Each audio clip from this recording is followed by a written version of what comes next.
Hello and welcome to another standard video. Today we're checking out this mono-blue control deck. If you enjoy casting counter spells, this may be the deck for you, as we're taking full advantage of two individual cards. There's the Waterbending Scroll, 2-mana artifact, normally 6 mana to tap and draw a card, but it gets a 1 mana discount to activate for each island we control. So with, let's say, 3 islands in play, it's now 3 mana to draw a card.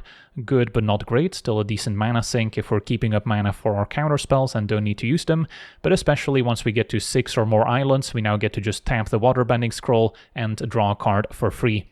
So that's one of our main card draw engines in this deck. And then another payoff for including a lot of islands also happens to be our primary win condition.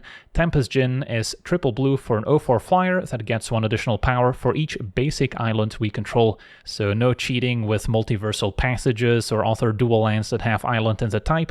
They have to be basic islands, which also makes this deck very budget friendly. The mana base is just 22 basic islands, the only rares being Tempest Djinn and 3 Steps Ahead, which is an awesome counterspell, can cast it for 3 mana, or we can also select various spree modes, which maybe for 5 mana we can counter, draw 2 and discard. For 6 mana we can counter and make a copy of an artifact or creature, maybe make an additional Waterbending Scroll or an additional Tempest Djinn, and for 4 mana just making a Tempest Djinn at instant speed can also be pretty relevant, as it can speed up our clock and maybe present lethal out of nowhere, while also making a solid blocker at instant speed if we need it. And then the rest of the deck is mostly just counter spells. We've got the full set of Long River's Pull, which for double blue can counter target creature spell, can also gift the opponent a card to counter any spell whatsoever. If we're up against another control deck, at least it's not a dead card, but of course we prefer countering creatures with it, and that makes it a lot more flexible than something like Essence Scatter, which can only counter creature spells when the double blue cost doesn't matter for us. Then we also have the full set of Syncopate, which is not always great if our opponent has more mana than us, but it's a decent card to use early, especially if we're on the play, and then it's usually the first counter spell we want to get out of our hand, since it does get worse as the game progresses. It does have the upside of exiling the spell we counter, so it can still be useful against some of the Harmonize or other flashback cards in the format. And then we also have the full set of Refute, which is kind of like a small version of 3 Steps Ahead with Spree, but can cast it for just 3 mana, as we get to counter, draw, and then discard. So that also helps us cycle through the deck. And this is also the reason why I'm okay with main decking 2 copies of Annul, which is otherwise a pretty niche card, 1 mana to counter an artifact or enchantment spell. But if you look at which decks are popular in the best of 1 meta right now, most of them will have some artifact or enchantment in it, and most of them are also quite impactful. Out of the mono-white aura decks, you can counter any of their enchantments. Against the blue-red lesson decks, you can counter the monument or the various talents. And then of course there's the blue-white artifact builds with the synthesizer, where this is another amazing answer. So those are all matchups where the Annul can really shine, and occasionally you'll find other targets, or if not, you can always discard it to your Refute or maybe 3 steps with Spree. And then rounding out the deck, we also have a few bounce spells to maybe bounce permanents that resolved past or counter spells early in the game. Into the Floodmaw, playing this over Bounce Off. They both have their advantages and disadvantages. Bounce Off can maybe bounce our own Tempest Djinn in response to a removal spell, whereas Into the Floodmaw can only bounce opposing permanents. But if we gift a fish, we can also bounce non-creature permanents, so that's the big advantage here. Still very effective at maybe bouncing an Earthbended land from an opposing Badger Mole Cub early on to set the opponent back on mana. And then I'm also including 3 copies of Soul Guide Lantern to have some main deck graveyard hate, especially in best of 1. This can be a lifesaver if you're up against any of the Kivero Reanimator decks. Can also slow down the blue-red lesson decks by exiling a lesson out of the opponent's graveyard. And then if we don't need to exile the opponent's entire graveyard, we can still sacrifice it, pay 1 mana and draw a card instead, so it's not a huge cost to include it. And then I also have 3 copies of Aetherize, and this is specifically powerful against mono-white aura decks, which tends to stack a lot of auras onto the same creature. They might even be able to protect it with ward and hexproof, so then targeting their creature may not work out too well, but bouncing all attacking creatures is still a pretty good solution, which can buy you a lot of time, especially if you also have a Tempest Djinn to hold off other small creatures that the opponent may be able to redeploy. And then I had a few slots left, so I added 2 copies of Opt to round out the deck. Can cast it early to maybe hit additional land drops if we need them, but unlike a basic island, if we draw it late, we can maybe dig deeper towards some of our counter spells and other interaction, so then it's better than just drawing a land, and playing this over Sleight of Hand since it's an instant, so we can keep up our mana at all times. So this is our current build. Of course, with Lorwyn around the corner, things might get shaken up a little bit. Mainly the inclusion of Spell Snare in Standard is huge for this deck. Being able to counter a 2-drop for 1 mana is very important, especially if you're on the draw. Being able to counter something like a Badger Mole Cub that the opponent plays on turn 2. Right now you would not have an answer. Now with Lorwyn, we'll be able to Spell Snare it and kind of steal the initiative back. Spell Snare also is a type of card that's very good to bring in out of the sideboard when you know for a fact you're about to be on the draw, so you can more effectively deal with the opponent's 2-drop while they're on the play. But overall, I would still expect this deck to include at least 2 copies of Spell Snare in the main deck, maybe shaving some Syncopates or some Opts, and then if the card seems to perform well, we can even go up to 4 copies. But for now, let's jump into some games and see how the deck does. Okay, we're on the play with a hand that could use Waterbending Scroll for a bit of card advantage. Only have the 1 counter spell, so it's lacking a few elements. But Scroll or Tempest Djinn are great draws. And against creature decks we have a lot of bounce spells now, so we can buy ourselves some time. Opponent might be on the mono-white enchantment deck, which is where Aetherize really shines. Aerialist, I think I'm gonna let resolve, because their opponent is sort of incentivized to stack a bunch of auras on it, and then Aetherize can get them. I would rather counter something like the 1-drop. Spellbook Vendor also probably worth countering just because it produces enchantments by itself. So it's a bit more threatening than just the Aerialist.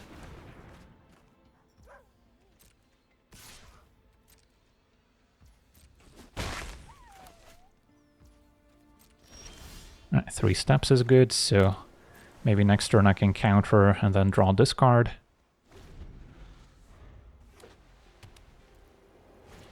Another Vendor, okay. I guess we let them pay for it. I could try and bounce the Aerialist with Floodmaw, but they will maybe have the Hexproof aura. I could just bounce the Vendor for 1 mana. And then next turn if they go and replay it, I can 3 steps. Let's try that.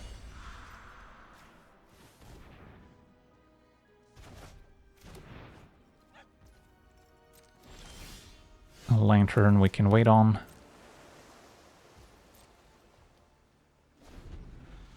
Although it's also something you could copy with 3 steps to essentially get another card in the future. Feather of Flight resolves.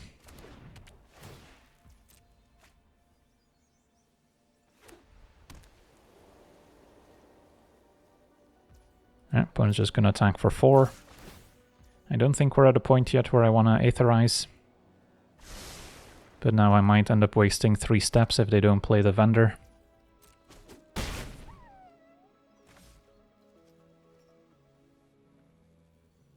Alright, so we get to counter, draw this card.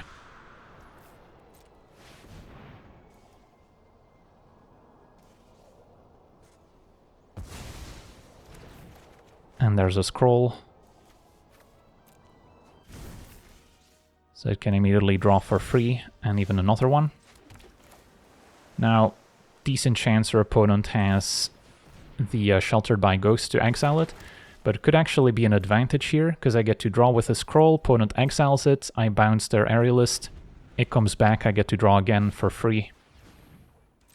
So that's sort of what I'm expecting here. Seam Rip, I guess, not quite as good.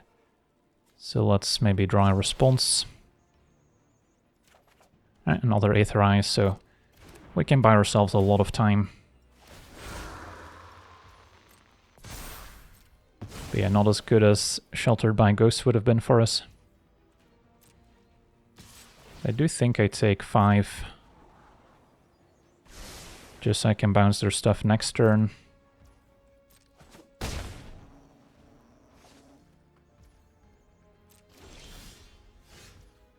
Go for another scroll. Probably main phase draw to try and hit a lane drop. Alright, and And then Aetherize should buy me more time. But we haven't found Tempest Djinn yet, so we'll have to wait and see. Yeah, not to blow out Aetherize I was hoping for.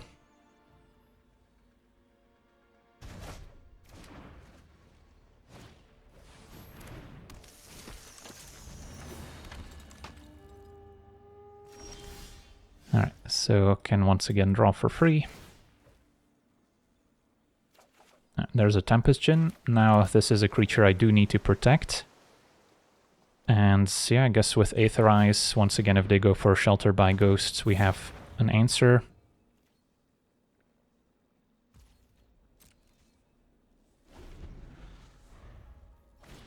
Another Scavenger first. So if I try and counter with Long River's Pull, what happens? My opponent goes Sheltered by Ghosts, get an extra counter, and then I'm pretty much dead. Yeah, the Scavenger in and of itself is not a problem, but now if they can play more cheap enchantments, the counters start adding up. So this feels like either another Feather of Flight and or they could have the +1/+1 and Hexproof, which in turn gives them 2 more counters.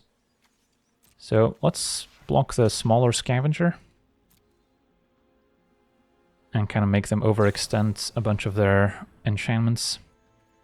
So Rescue, I would take 5 here, so it's not lethal yet. Let them commit more. And Rescue there. Okay, I don't need to counter it. I can just Aetherize.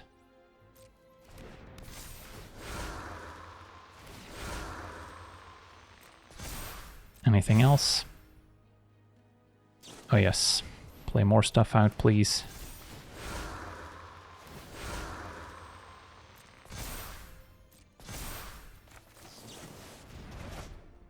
Okay, so they can still replay Scavenger. But now I essentially have 2 hard counters in hand and a creature that can play defense. So can I tap out for Lantern? I think so. So now it's the Tempest Djinn's job to play defense. But with double Scavenger, any enchantments means they get counters, so that's a problem. Aerialist, I might want a Long River's Pull just because they don't get to draw cards that way. Even though it's not necessarily a super threatening card. And another one. So I could Syncopate. Let's draw first with a Lantern. Floodmaw, great. So yeah, I could Syncopate, unless they pay 3. And hopefully with a Scroll we can pull ahead. Another Refute's awesome. So we've got their next 2 plays covered, and now Tempest Djinn allows me to actually attack. So, pretty sure this is game. There's no top deck our opponent can have here that would save them. I can counter their next 2. And we can attack them with Tempest Djinns. Awesome, another Aetherize also would have been decent. On to the next one. Okay, we're on the play. This hand could be okay in very specific matchups with double annul, but yeah, I don't think I'm gonna keep. Even though I had an opt to maybe find a second land. Okay, this one's decent.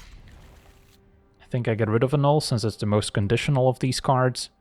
But again, usually gonna find a target in most matchups, and then it's the most efficient counterspell you can get your hands on. And yeah, case in point. Can still bounce the Otter token. I think I'll wait.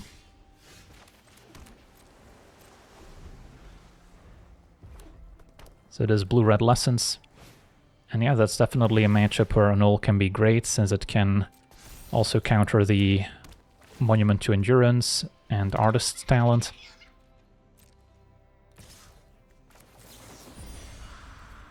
Deal with Otter.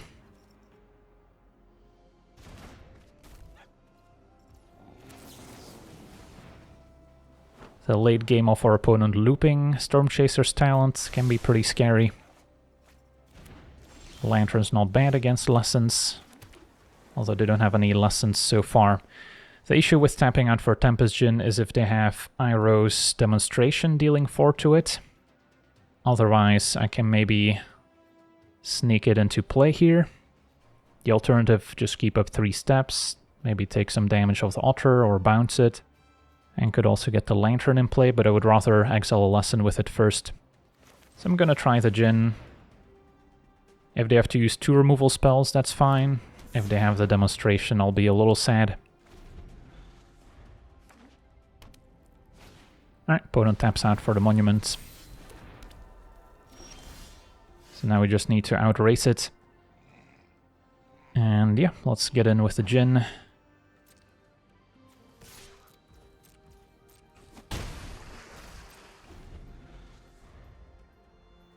Without an artist's talent, the monument is not super easy to enable. I guess they do have the land here, but... Take the hit. Opponent's gonna pass. They could have double Firebending lesson to take out the Djinn if I tap out for Floodmaw. They're probably just gonna activate a land here. It's a close call. Maybe I should just be patient. Alright, now with the 4th land, the Djinn also grows. I can Floodmaw and then still cast a 3-mana counter. They did actually have double Firebending lesson as it turns out. So we'll wait to counter the second one.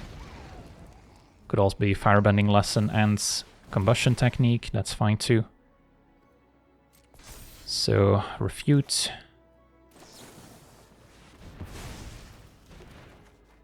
And I don't think I need the opts. Now is maybe a good point to play the Lantern as well. Exile a lesson.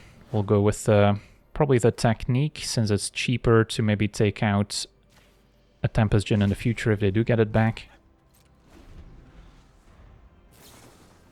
And yeah, now Accumulate Wisdom doesn't get to draw 3. Still would have been short a lesson, but now it's short 2. Alright, hope they don't find the demonstration or another Combustion Technique. I guess that one we can exile their graveyard in response. So yeah, opponent just going on the beatdown plan with Stormchaser's talent.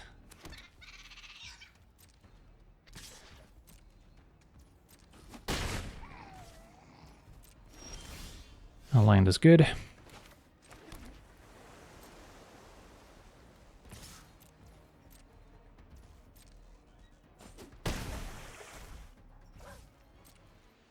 Could also consider making a copy of the Tempest Djinn. Opponent going for another Accumulate Wisdom, again without 3 lessons. So doesn't get to draw 3 yet. So do we let that one slide? So it's 4 mana to make a token of Tempest Djinn. And that is very tempting, but they're also likely to find an answer here. So I should probably just keep up 3 steps and protect the one we already have. Now Artist's Talent does make the monument a lot scarier. Do I need to fight over it is a question. It doesn't necessarily do anything right now. Our opponent can follow it up with another spell, trigger monuments, and then things start getting more dangerous. But I could also technically Floodmaw the monument itself, which buys me more time. So I think we let this one slide. Alright, opponent's going for Abandon Attachment. So now I think what I do is Floodmaw bounce the monument, gifting a fish.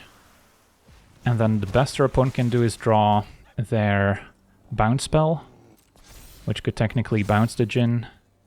Although they're more likely to want to bounce their enchantments, at which point I can just make a copy of Tempest Djinn and then present lethal out of nowhere. Grand's fine. So can let them attack, but yeah, they should be dead here. 3 steps, make a copy.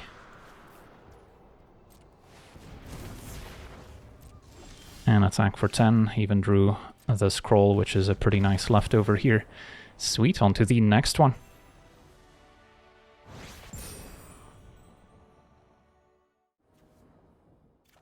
Okay, we're on the draw with a keepable hand.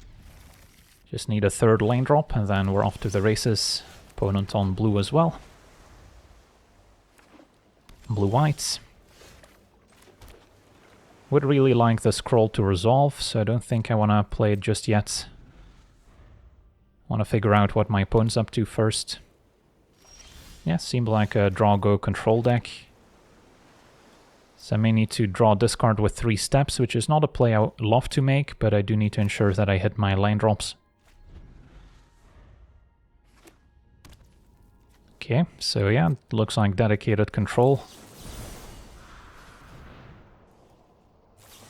Opponent's gonna counter.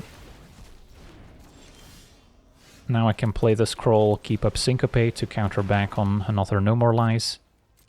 And I can draw for 2 mana. Possible they can remove my artifact in a variety of ways. There's Ultima, there's Star Cage, which they may be running, but at least I'll get a card out of it.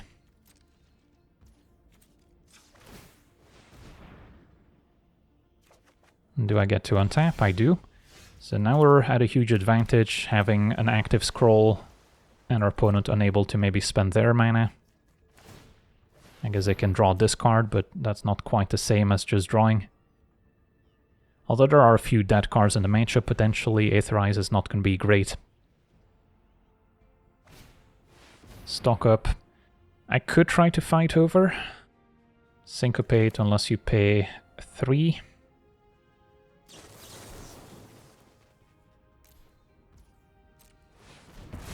That works. And then we can still draw off scroll. Now I get to draw for free, and we're maybe at a point where I can go for Tempest Djinn. 3 steps, can also make copies of creatures and artifacts, so could be fun with a scroll or the Tempest Djinn. But yeah, can also expect the opponent to have some answers. So I'm not going to fight over the get loss, because that would leave me tapped out in the opponent's turn. But maybe we'll fight over the second Tempest Djinn. Opponent does have the Star Cage that I can now annul for 1 mana. So that's decent. Should have maybe drawn with a scroll first.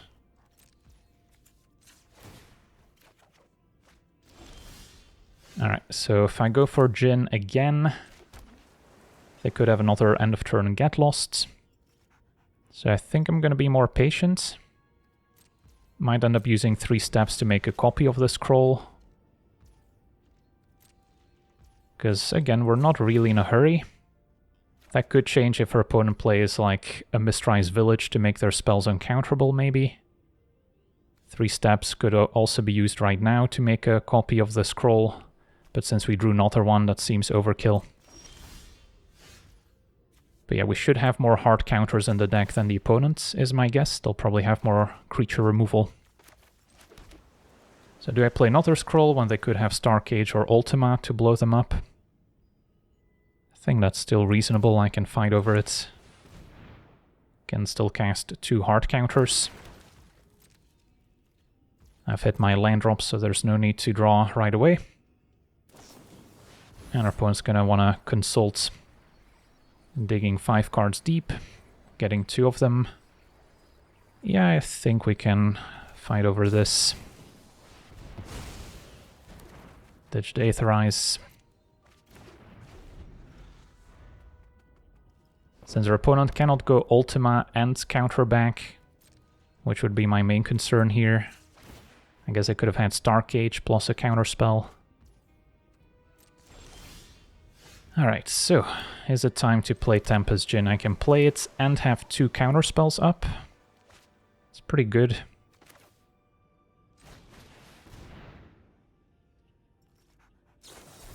Right, 3 steps just to counter. Yeah, let's counter back. Let's see if they have more interaction. Because at some point I do need a Djinn to survive so we can close out the game. Yeah, I don't think I can counter back, because then we get completely owned by an Ultima. I drew another Djinn, so that makes me feel better about letting this go. I've already played land, I believe, so we can pass. That's their win condition, potentially, and a Star Cage. Again, I've got another scroll in hand, so could let this one go. And then our opponent's got one card left. So, pretty confident that Tempest Djinn is now going to stick the landing. And I might even make some copies of it to speed up our clock. But with 10 lands, this is already just a 2-turn clock. Opponent actually had another 3 steps, so they actually drew most of their hard counters. So I can counter, and that's it.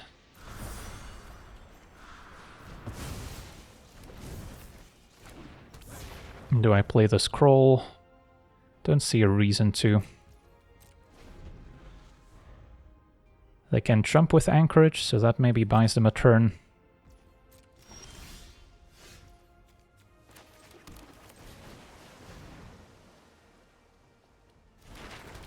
But yeah, we drew pretty well for the matchup. But it's also one I would usually expect to win, at least in these unsideboarded games. But as I've said, there are cards that can seriously mess us up. Mistrise Village, making spells uncounterable comes to mind.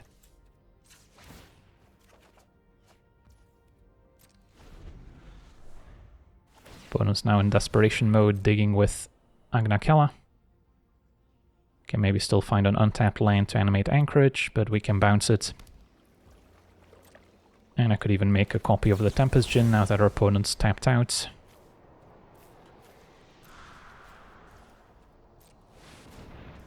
And that should seal the deal.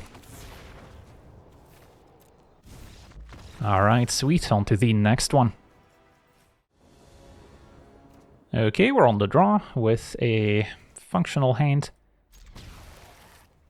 Depending on the matchup, may need more counter spells, and of course, as always, looking for a Waterbending scroll. Opponent red-green with the turn 1 elves. Tempted to bounce it. Could wait to bounce end of turn and then next turn have Long River's Pull as a counter spell. Yeah, I'll wait. Hope they don't have the turn 2 Banter Mole opening. But if they do, I'll probably bounce the Earthbended land.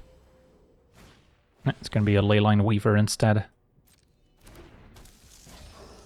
So since we have Tempest Djinn and the opponent's deck pretty much doesn't have removal, I only need to care about countering the payoffs, being Ouroboros, since they're playing blue Quantum Riddler, and possibly any Harmonize cards.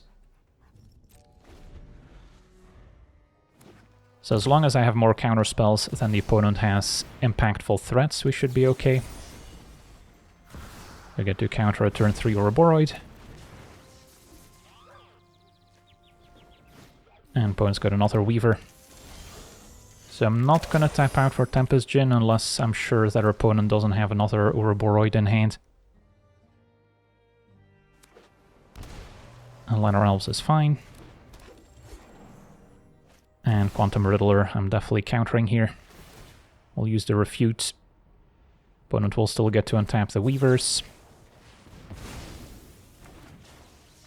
And the Long River's Pull is excellent, so Floodmaw can go. Now there's still the danger of the opponent going wide enough past the Tempest Djinns that they can overwhelm me. But if I keep hitting my land drops, the Tempest Djinn should get large enough. Weaver does have reach, but we can maybe bounce one of them if they try and double block. So yeah, as far as the matchup goes, I'm pretty happy with our current position. Opponent had an explosive start, but we had a 2-mana counter for Ouroboros, so we're still in the game. I believe they would have been able to pay for Syncopate if that was my counter spell instead. So yeah, Long River's Pull, definitely important in the current meta. Great against creature decks, but not useless against controlling decks, as you can always gift a card if needed. So we'll get hit for 5. And now I probably cannot afford to wait any longer and go for Tempest Djinn. At least Floodmaw gives us some insurance. A Tender Wild Guide, okay. Still beatable, although that can also accumulate counters over time. So now an Aetherize could come in handy to at some point reset all attackers if it turns into a race. Island I'll keep. But yeah, as I've said, I'm very happy with our current position. Do I feel comfortable attacking? This is not a race I'm necessarily winning. If I wait to get up to 7 islands, then I have a 2-turn clock if we connect. So that's maybe better, but there's still the Wild Guide problem potentially. I guess I can also make copies of Tempest Djinn. So you know what, maybe I should get aggressive. Kind of hoping they double block, so I get to bounce 1. Opponent takes it. So it is 4 mana total to copy a creature. Frostcliff Siege, alright, so they're playing that version. That's alright. I can maybe bounce it with Floodmaw, or I can still counter. Although is it lethal right now? 6, 7, 8, 9... 10, 11, 12, 13, 14, 15. Their opponent does have to commit every single creature to this attack, which means I can copy the Djinn and bounce the Siege and present lethal. So that actually works out. And I guess the Djinn can also block. So it technically didn't even need the Floodmaw. Can just block a Weaver. Take 8, 9, 10, 11, 12, and attack back for 10. But the Floodmaw is good insurance, I guess. Alright. Even have an extra land. And there we go, awesome. So yeah, we managed to beat the Badger Mole deck as well, even if they maybe didn't draw the Namesake card. But this is usually how we want this matchup to go. Okay, we're on the draw. We do not have our Waterbending scroll. Do have some cheap bounce spells, opt to maybe find a scroll, 1 counter, and then an Aetherize. So, this hand's not perfect, but I think we can give it a try. Opponent on what seems to be either Kona combo or blue-white artifacts. What do we prefer to play against? Well, looks like it's Kona. They do have Cavern of Souls. ×4 usually, so that's a problematic card for us. But we also have Into the Floodmaw, which can bounce Omniscience if they do manage to put it in play. So we'll see. For now, resolve our scroll, since they also have a counter spell for 2 mana. Opponent's gonna stock up. Yeah, there's not many cards in the opponent's deck that matter, Kona being one of them. But again, since they do have access to Cavern of Souls and a lot of card draw, sooner or later they will cast an uncounterable Kona, tap it by stationing a land, and then once Omniscience is in play, it becomes a lot harder, because their opponent can cast their interaction for free. But for now, we get to draw some cards. Opponent probably has Consult the Star Charts here, they might tap out for it. Soul Guide Lantern, not super relevant. So Scroll draws for 2 mana at the moment. So I guess I can afford to play a Lantern.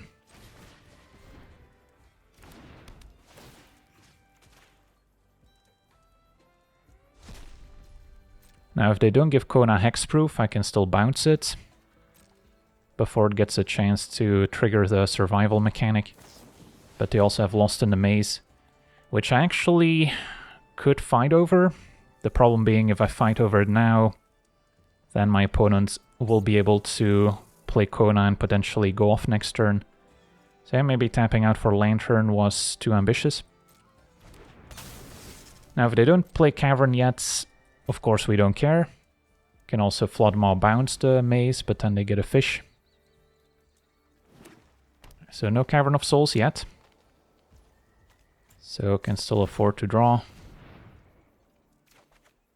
I'll sack the Lantern. Want to make sure I hit my land drops.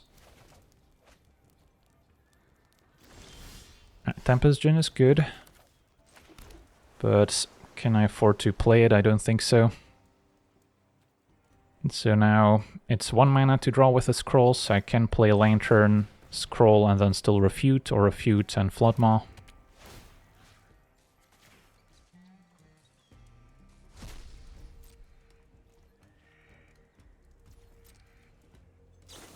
Opponent's gonna consult. Gonna have to let that resolve, unfortunately. But that's gonna make it more likely for them to find their Cavern of Souls. But they still don't have one yet.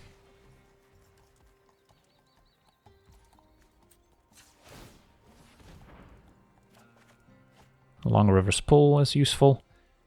Do I Floodmaw, bounce, Lost in a Maze? Yeah, I don't know if I'll feel comfortable tapping out for Tempest Djinn anytime soon. I think I just start by drawing here.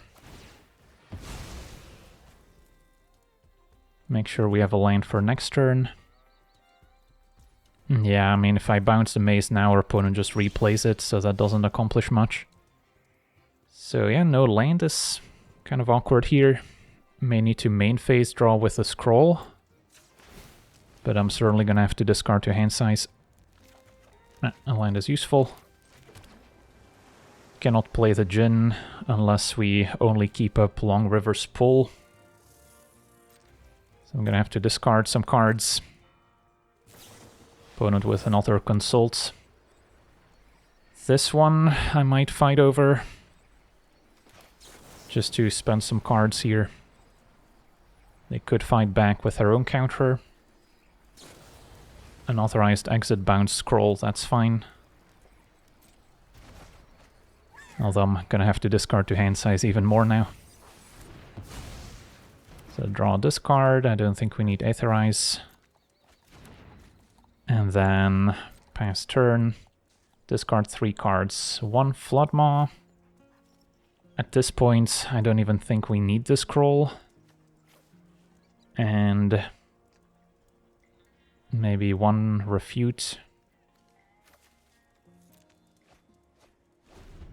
So I still have 3 hard counters. There's Cavern on Beast. And there's an uncounterable Kona. So I wouldn't be able to bounce it with Into the Floodmaw, since they can just tap it, give it hexproof. Had I kept double Floodmaw, could have bounced Maze, bounced Kona, but then they just replay Maze. So the only play I have available is to bounce their Omniscience, which I assume they have here. Yep, but they could have a second one. Yep, so now bouncing Omniscience doesn't do anything. I could still counter their card draw spell. Dragonstorm, I guess, is fine. It's not one of their bigger card draw effects. I would want to counter Stock Up or maybe the River Regent. Right, Terror of the Peaks. That's fine. I can just bounce it with Floodmaw. End of turn, of course, when they cannot replay it. I guess it also triggers the Dragonstorm. Alright, fine, I guess I'll counter this one. And hope their last card isn't a Stock Up. Alright, it was nothing, so... yeah, Kona got to combo off, but sometimes the problem is they're missing card draw and they don't get to fully take advantage. So now play 1 Tempest Djinn, keep up Floodmaw and a counter spell. Okay, so now we're gonna make dragons uncounterable. That is definitely relevant. Kona can hit for 4. That happens. There's nothing I want to do here. And hope they didn't top deck. So far so good. Stock Up I can counter, and I will counter. Let's use the refute. And another Tempest Djinn, so at this point may not need scroll. Is there anything I would want to bounce with Floodmaw? When they have Omniscience, I don't think it matters. Okay, so we just want to close out this game. Play another Tempest Djinn, and then hope they don't top deck, because I can counter their next card draw effect at least. It's just a land, so yeah, there we go. Opponent comboed off, but couldn't quite finish out the game. On to the next one. Okay, we're on the play with a nice hand. Got an early counter spell, of course the scroll also very important. And then Aetherize to catch back up against aggro. Other opponent blue-white. So, if they're on the artifact deck, I can afford to tap out on turn 2 since there's no 2-drop we absolutely need to syncopate. But at 3 mana they will have some scarier cards. And then now I can also afford to maybe tap out for scroll if they don't make me counter anything. So that's really the strength of this card, if you can get it down early. Turns out our opponent had a Quetzal's Flanker, so they're more of a blue-white control deck. Fair enough. At some point we'll need to answer the Flanker. I don't think I need to worry about it just yet. Can now draw for 2 mana with a scroll.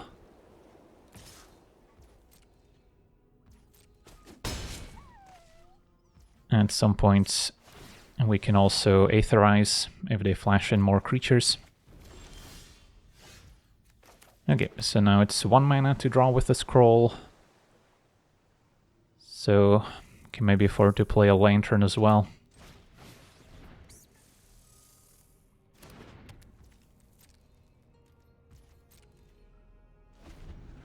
And our opponent's not spending their mana, so they're not really developing their game plan.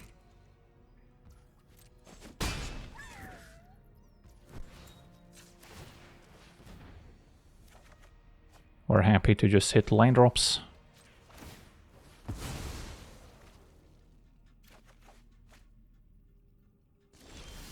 Alright, so do I feel comfortable tapping out for Tempest Djinn?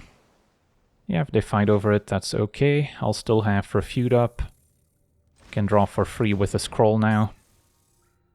And again, I'm not going to spend too many resources trying to protect the Djinn. 3 steps. Gonna counter, draw this card. So this one does feel worth syncopating for 1, just because our opponent tapped out for it. I get to have my Djinn. Don't know if Annul is going to be all that relevant in this matchup, but we can also discard it with Refute. Anomalies, our opponent is trying to mill us. Fair enough. Mill for 22. Yeah, that could be a little bit concerning. Do I draw right now? So, going forward, the card I'm worried about is River Churn Monument, which I can counter for 1 mana. So, yeah, I guess they can mill me.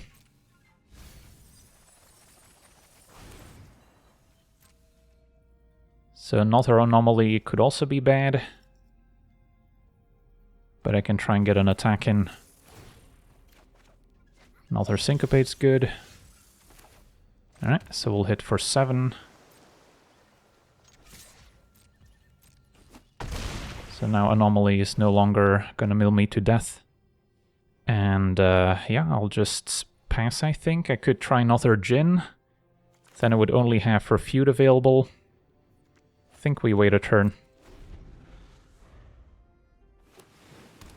Now Anchorage could also maybe block. Don't really care about taking 3. And Beza. So Beza right now would only draw them a card. It is, of course, a 4/5 creature. Yeah, I feel like we can just Long River's Pull counter it.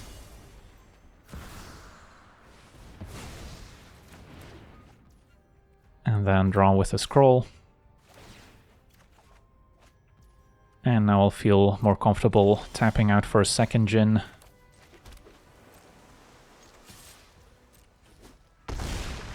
Since I'll have Refute and Long River's Pull available.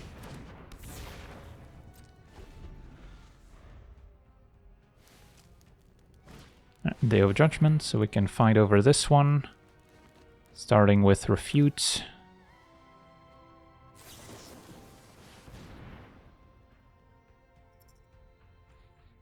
Alright, sweet, and that'll do it. So we get to see this mono-blue counterspell deck in action, and yeah, it feels like there's a bit of a gap in the meta where a deck like this can now exist. It has a decent matchup against white aura decks, thanks to the Aetherize package to bounce all attacking creatures. A null also helps there. We can hold our own against the lesson decks by, again, just countering the opponent's few win conditions. Same with the green ramp strategies, where we can just counter the impactful plays like Ouroboros, and then hopefully find a Tempest Djinn to hold off the attack from the mana elves. And then against other controlling strategies, we're very good at playing the draw-go playstyle, especially if we draw an early Waterbending scroll. So it seems to have most angles covered, except for, of course, uncounterable effects, which are still commonplace in Standard, especially in the mana base. There's Cavern of Souls played in the Kona combo decks that we played against. It's also an inclusion in the Kevero Reanimator decks to make the Namesake card uncounterable, so then if we don't draw our Graveyard Hate, we're still in trouble. And then there's also Mistrise Village that sees play in multiple blue decks to make their next play uncounterable, especially out of the blue-white artifact builds. Making a United Battlefront uncounterable, for instance, can put us very far behind. So those are definitely problematic cards. I don't think Demolition Field is necessarily the solution, even though we could include it in our mana base. It would also make our Tempest Djinn and Waterbending scroll worse, since we need to first activate the Demolition Field before we get an island. And if our opponent just waits to play their Cavern or Mistrise Village to immediately get use out of it and make their next play uncounterable, then blowing up their land afterwards may not matter all that much. So it's definitely not a perfect strategy that's going to win every single game, but it seems reasonably well positioned in Standard right now. And with Lorwyn around the corner, as I mentioned in the introduction, we're also going to pick up Spell Snare in the archetype, although at the same time we might see an uptick in Cavern of Souls out of various Goblin, Merfolk or Fairy decks that are going to try to adopt it. And then we might also see the Hexing Squelcher out of mono-red decks to make all their spells uncounterable, although that's more of a niche use case that I would more expect to see out of the sideboard as opposed to as a main deck inclusion in Best of One. But the mono-red matchup is probably already quite poor for us, so I wouldn't worry too much about it. But yeah, for now, I want to thank you for watching, hope you enjoyed, and as always, have a nice day.